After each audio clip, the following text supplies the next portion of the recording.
I'm going to start with a poem which is from my book Poems for Infidels, and it's kind of an ars poetica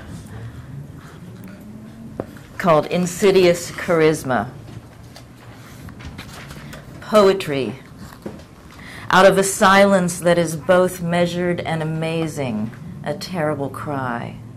No, at 12 o'clock or 1, when red winds begin to clamor, a revolutionary lover undresses you, looking for your knife, which you gladly give him, the way the slender gum tree yesterday threw off her leaves at hearing what you grieved for, because it found you appealing, even though it felt your story was, well, not to be believed, and your slogans, let us be realists, let us insist on claiming what is not attainable, so quaint. Dear girl, put on your shea beret, your burqa, or that skirt of skulls. You might entice a little moonlight into slicing through the globe halves of some still unravished fruit, and thereby dazzle our distinctions worthless. These are lies, this is truth.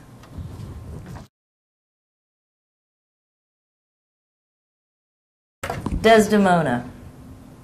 A lime green hummingbird suddenly busies herself in the bare branches of a neighbor's peach tree, where last autumn hundreds of heavy peaches hung. But today I prefer the spiked protestation of the yucca, its dozen raised fists fraught with blades, the dare it makes in the air above the backyard. The few new leaves lifting on the tips of the peach tree's diligent branches convince me of what? The accuracy and depth of this. Copper, archipelago, mother, revolution, silk ovals. Do we suggest the possibility of replacement? Copper for copper? A few small leaves, a couple of biscuits stuffed with butter and avocado honey, southern comfort, lime green branches among the brown. Imagine an ice-struck river after a cruel and thorough winter, shifting, rushing beneath the surface, and finally the disruption, revolution, water going crazy with the strangeness of its own escaping, thick and brilliant red clay river water bloodying the ice. Apple green branches among the brown, stiff silk ovals pushing out of the tips of the uppermost. I am in love with moisture, ambivalent about metaphor, how transformation annihilates the source and motive conspires, how snow gathers in the blind eyes of statues, etc. A man once loved a woman so much he killed her so that he could know for sure no other man could have her. Yes, it's a metaphor. A man once loved a woman so much. Look, here's an emptiness, he said. Let me fill it up with something. Thursday, much needed rain. The woman across the street, a Chicana, covers her head with an empty diaper box and, grinning, runs to spend the morning with her friend, coffee with warmed milk and cinnamon behind an oleander thicket, damp smell of dirt. How the street 4 blocks from the Pacific Ocean swells with the moist, salt breeze. Sunday mornings, she dresses for church, fetches her husband from his car where he spent the night beer drunk, singing with the border radio, Ay, corazón, no quiero morir. Finally, crowned with the shattering white of late morning, they stand together on the crumbling porch. Next week is Easter. Ramon Velarde will be taken down from the cross he's hung on 3 days and 3 nights a year for 9 years now. He's 20, illegitimate. He does this, he says, so that his father will know he has lived.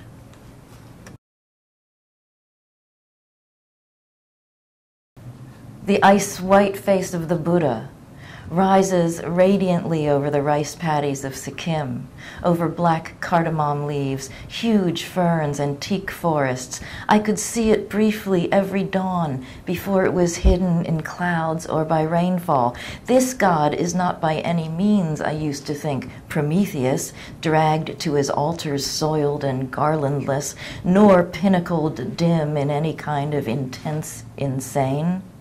This one flies Bengal tigers to far-off rock ledges anytime he chooses, or weeps a secret lake into being. I loved catching sight of his face from my umpteenth floor balcony every morning before lion-breathing myself into meditative reverie, in which what I loved even better was catching sight of his obscurity.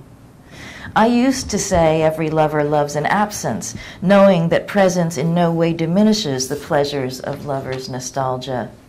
I say to my Tibetan companion, "You actually believe he flew a tiger to that mountaintop?" He says, "I thought you were a poet." On the other side of the earth, the one where Hercules is busy killing the vultures that imprison me, I am.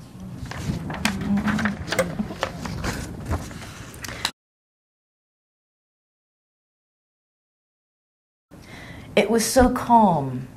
Hardly a leaf moved or swayed in the air the day Marta's letter came to Antonio's house in California. A letter written from prison in Paraguay. An old letter unearthed in some ruined jail and sent anonymously here. The handwriting was, without a doubt, Marta's. She'd been his lover before both of them were kidnapped, tortured, and she murdered 30 years ago. In the letter to one of her captors, she requests kind treatment. She doesn't grovel or complain, won't deny her actions or betray the group she and Antonio had served. It's clearly the effort of someone utterly weary. She was only 20, and in the end, it did no good. The key turned, the door upon its hinges groaned.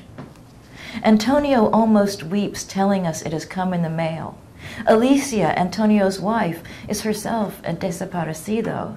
She's long imagined Marta, seen her in dreams, escaping over rooftops or embracing Antonio on some back street, waiting at checkpoints, the two of them, her thin hand gripping his. She's imagined her scent in Antonio's long hair, now white, the emblem of an old refusal to comply. She knows her husband sits up some nights with a bottle, nursing his memory of this girl, his tristeza.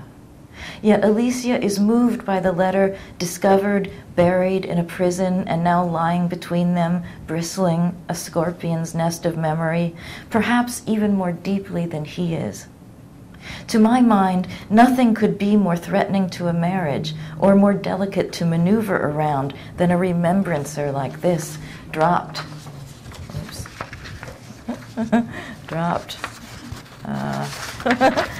somewhere into this life in the calm aftermath of great hope and wild and fervent provocations.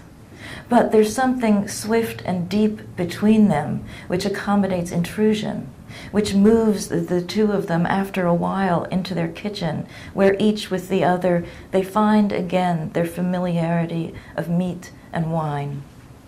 I don't believe that we will meet again, for if thou diest, my love, I know not where to go, within the minds of those who remember us, or that our beliefs will survive, their light retained by the dreamers who walk across our bones, scrape us from their boot soles. I note where the pistol has fallen, and will neither forgive nor forget. Okay, thank you.